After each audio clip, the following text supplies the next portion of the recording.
The following story has been brought to you by StoriesToInspire.org. The story was actually set over by Rabbi Meir from Eretz Yisrael, the incredible Marbitz Torah and Gadol. So he shared really a truly remarkable story. There was a particular fellow who lived in the United States who many years earlier had been a bacher, and he learned in Eretz Yisrael, as many bachrim in the United States have the opportunity. They go to Eretz Yisrael for a year, 2, 3, and they learn. And when he was there, he had a chavrusa who he liked a lot. But he heard over the years that the chavrusa Nebuch went totally off and found himself in a crazy situation. And he always kind of felt bad for this fellow, and he really wanted to reconnect with this fellow. And then one day, someone shared with him, a mutual friend shared with him, you know that guy that 25 years ago, he used to be a chavrusa, and I heard that he was in the lowest of the low place. He goes, today the guy is a chashav rosh koil. He's a prestigious head of a koil. He couldn't believe it. He says, next time I go to Eretz Yisrael, I'm going to try to find him, and I'm going to look him up. I'm not saying if it was the right thing that he didn't do it until that point, but he decides to do it. Taka, not a little while later, he comes to Eretz Yisrael, and he finds out where this Rosh Koil is, and he visits the Koil. And he's totally blown away. So many young lights sitting and learning with such hasmada. And the Rosh Koil is literally the captain of the ship. He's the one that's steering them and guiding them.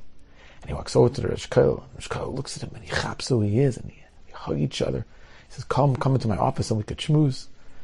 And they come into his office, and right away, as soon as he comes into the office, he's struck by something odd. There's a picture of their Rosh Hashiva, a particular Rosh Hashiva. But the picture isn't what was odd. It was the size of the picture. It literally took up almost an entire wall of the office. A life-size picture of this Rosh Hashiva. And he looked, he was kind of taken aback. People don't usually have pictures that large, and pictures of a Rosh Hashiva large, it just seems odd. So the Rosh Koil sees, he's looking at the picture, and he smiles and goes, I'm sure you wonder what that picture is about, and you probably just wonder what happened to me. Come sit down. I'll share with you the last 25 years. And he shares that he was a yeshiva bacher who was doing well, and for some reason he had a terrible yerida. He had a terrible fallout with Yiddishkeit, and he left the yeshiva, and then he left the community, and he grew his hair long, and he turned into one of these flaky hippies. Didn't keep anything, no Shabbos, no nothing. He said, I worked odd jobs here and there so I could try to support myself, but one day I found myself in a particularly destitute situation. I had no source of income. I had no money left, and I said, listen, I got to find even a job, even the most menial of jobs. I need to eat. I need to be able to survive here. He says, and as he's walking down the street, not sure where he should go, where he could find a job, what he should do, he sees a little notice on one of the street poles, and on the pole was a notice from a yeshiva that said that we're looking for a janitor. And it said on the bottom, it doesn't have to be Jewish, just somebody who's a good cleaner. Listen, he says to himself, I got nothing to lose. I could be a good janitor. I'm sure I'll do a decent job. Let me go apply, and hopefully that'll be a source of income. And if it's a source of income, I'll be able to live. And who knows, maybe the yeshiva even has lunches or it has breakfast. I'll be able to get some food there. Let me try. So he takes the phone number down and he calls. And the Rosh Hashiva is the one that he speaks to. I guess the Rosh Hashiva hired everybody in this yeshiva. It was one of those yeshivas. And he said, listen, I'm applying for the job. Is it open? The Rosh Hashiva says, come down. So he comes down there and comes to the yeshiva, no yarmulke, no nothing, long hair and strange clothing. And he sits down in the Rosh Hashiva's office. And the Rosh Hashiva says to him, so you want a job here as a janitor? He says, I do. The Rosh Hashiva says, what's your name? He tells him his name. The Rosh Hashiva notices that this boy, just something about him seems like he's not just, a regular bum off the street. There's certain refinement. He still has something left him. He hasn't totally left. So Rosh Hashiva says to him, I don't want to be rude and I don't want to pry, but can you tell me a little bit about your background? He says, yeah, I have a long history. I was a yeshiva bacher, and I learned pretty stark, and then I had a terrible, yerida and a fallout with Yiddishkeit. And listen, this is where I am. I need parnasa. I need support. So Shiva says to him, I'm going to tell you the truth. That I'm not going to give you the job. I already have somebody else that interviewed today, and I think he's the right person for the job. I don't think you're the right person for the job, but I'd like to offer you a different job. Really? He said, in the kitchen? What do you need me to do? He said, no. Site manager?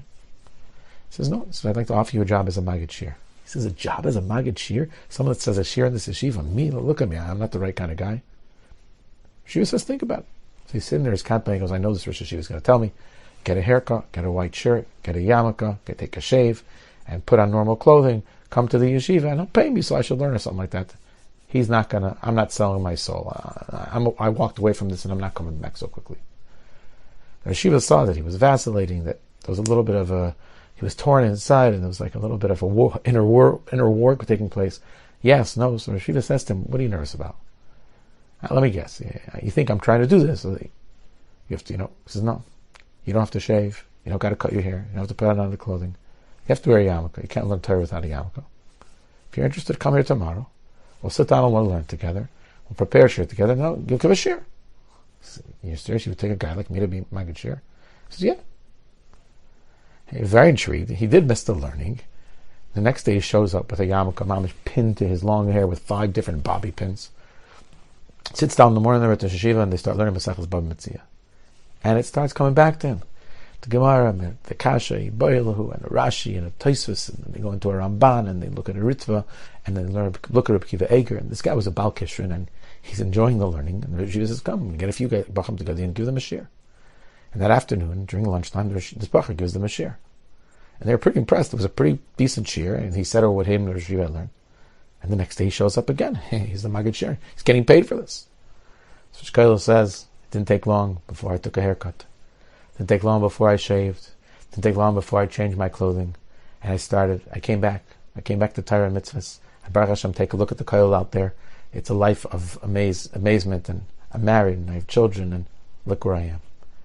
He says, now you see why this large picture, almost larger than life picture, is in my study. He says, without that Rosh Hashiva, this is the Rosh Hashiva that offered me the job. Without that Rosh Hashiva, who knows where I would be today. But look at this incredibly blessed and rich life that I have because that Rosh Hashiva cared about me. Enjoyed this story? Come again. Bring a friend. StoriesToInspire.org